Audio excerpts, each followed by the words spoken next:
If there is any trade that will guarantee your success in anything, it's literally this one thing. And this is with sales, this is with business, with sports, literally anything. If you do not have this ability, you might as well call it quits. You might as well opt out of the game. You might as well throw in the towel because this is absolutely necessary. But how can I say this without hurting your feelings? It's your ability to receive feedback in a constructive manner, right? And that sounds like, oh, well, dude, yeah, I know that. Okay, but do you practice it? Because the one thing that I realized, having been a coach before and getting coached and watching other people get coached, is so many people like to believe that they're open for feedback, but they're actually not. And what I mean is, like, you'll see somebody that's like, for example, I'm in high ticket sales, so I'll see somebody getting a call review or just, getting a feedback, critique, and you will see them start to defend like what they did, right? So, for example, the coach is like, yeah, so right here, you literally lost him. And then the person will be like, well, the reason why I did that. And hey, look, I'm totally guilty of this as well. Like, trust me on that, I'm totally guilty. But to catch yourself in the moment and be like, oh, I'm doing it again, right? Because at the end of the day, like, especially with sales, it's like you build your buyer, right? So when you hop on a call with somebody, if you have a belief that, oh, this is this kind of person, like I don't even stand a chance, then guess what? You are absolutely 100% right. You were actually 1,000% right. There's no way you can influence somebody if you don't believe that you can. And you already believe, hey, this is this kind of person, you already lost the battle. I mean, that's like getting into a fight. That's like walking into a boxing ring and you're like, oh, this guy's undefeated. Like, there's no way. Dude, if you believe that, it's going to show. You're going to get knocked out. You're going to lose at some point because that person already defeated you psychologically before the fight began. That's why a lot of this stuff is just psychological. So much of it is purely psychological. And if you can't get over that factor, I mean, it's done. It don't even matter, like the physical capability, the skills that you have. At the end of the day, everything is going to come down to the mindset going into it. And it's like we all know that to some degree, but we still want to focus on the skills and all the other things. But the mindset and the psychology is the foundation of everything. And so when you are getting feedback from a coach, first of all, I mean, the coach definitely has to do their job with making sure that you're receptive and that you're open to getting feedback, right? Like asking you, hey, how would you like your feedback? You want me to just hold your hand or, just hit you in the throat? That certainly helps, right? So a good coach will make sure that you're open for feedback, you're receptive, get you in a receptive state before saying what they got to say. Now, here's the thing is, like, if you have a great coach but they don't do that, I mean, you just got to take it into your own responsibility to be receptive. So that's the biggest thing. And it's so crazy because, even like people I've coached before, they'll be like, they will fight to defend they will fight to defend their loss. It's so interesting. They will fight to defend their loss.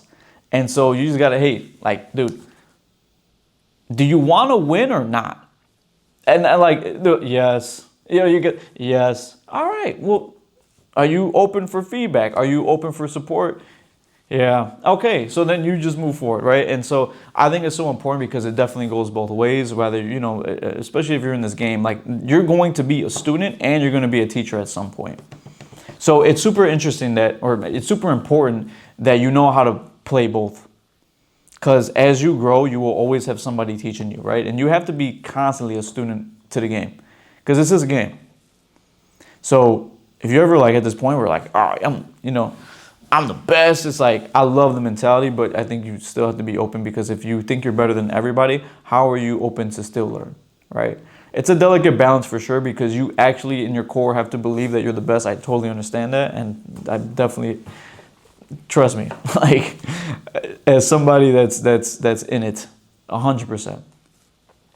But it's also like, all right, you just got to know when to give feedback. So wanted to really touch on this point because I see so many people, say, I know, but it's like, okay, well, are you practicing it? Like so much of this stuff is like, we know supposedly, but people don't put it in practice. So I really wanted to drill this home for you, because if you, dude, I sound like a broken record, but if you're not open for feedback, then I mean, just opt out of the game, quit.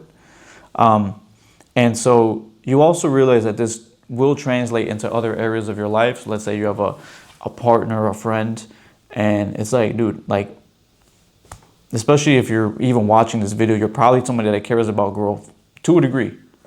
Like, we're all here for this reason, right?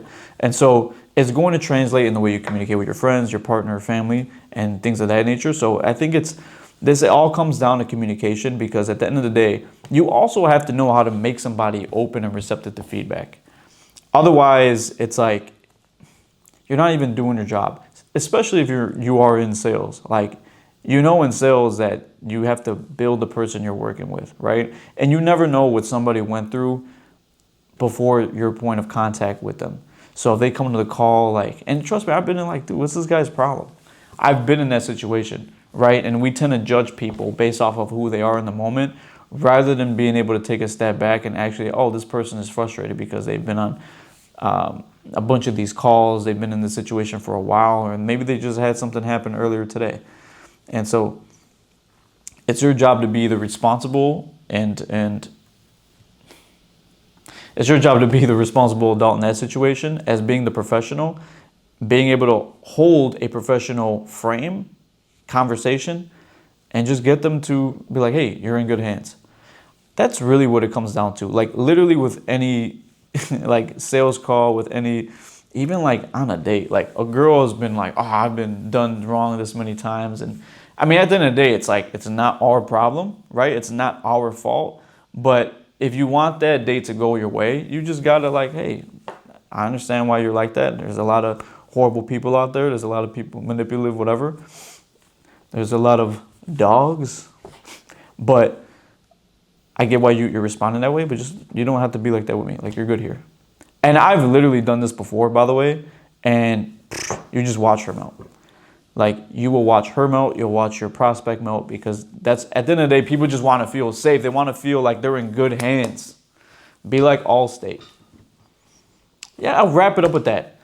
Be like Allstate. See you guys in the next one.